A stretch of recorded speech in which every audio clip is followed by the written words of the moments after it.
Hello and welcome back to this fourth and last video of this series. In this video, we'll make use of the best model out of the 5 that we ran so far and use it for simulating the stock prices of Apple. So out of the models that we ran, the best model has been GJR GARC model, which was the third model that we used. So I'm going to copy and paste it here.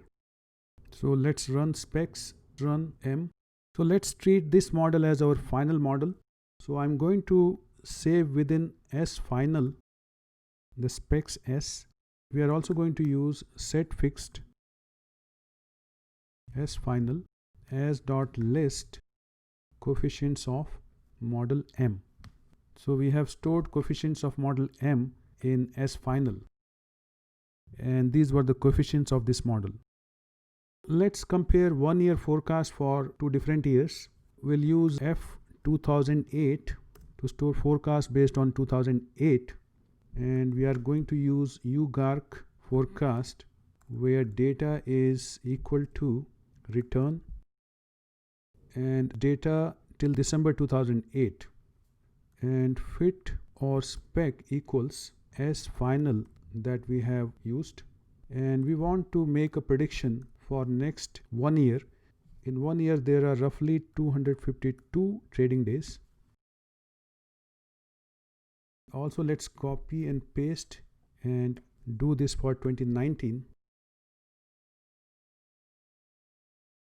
So let's make a plot in 2 rows and 1 column. So we want to plot volatility, so sigma based on 2008 predictions, and we repeat this for F 2019.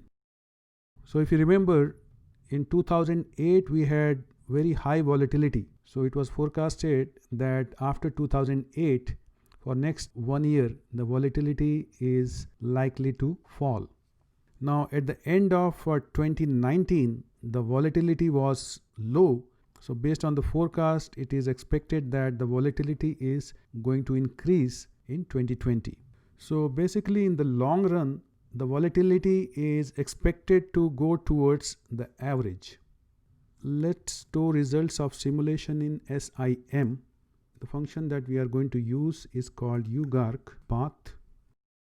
Spec is S final, and then m.sim, where m.sim is the number of time series of simulated returns you want.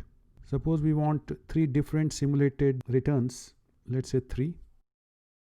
n.sim, so we are going to simulate this for next 1 year of trading days. So I'm going to say 1 times 252. If you want to do it for 2 years, so instead of 1 you can type 2. And we can use a random seed for repeatability purposes, let's say 1 to 3. Plot.zoo for fitted sim values. So these are 3 different simulated returns based on our model. Similarly, we can plot zoo sigma for sim. So these are like simulated variabilities for 252 days in 2020. Now instead of using the returns and these sigmas, if we want to convert it into actual Apple share prices, so let's use tail to see what we had at the end of 2019. So we are using closing values, and the last value was $291.52 at the end of year 2019. Let's store within P the price of Apple stock. So I'm going to use this as a starting value, and we multiply this and use apply function, get fitted returns. The data is in columns, and then we use a cumulative sum to convert the daily returns to cumulative values plus 291.52. Now we can plot this price. We can specify type. So let's say we want L type. For line width, let's say 3. So let me run this with the 1 so that the plot is complete page. So this is how the 3 simulated series look like. So you can see stock price for Apple based on this red series touches around $350 and then more or less hovers around that number for the entire year.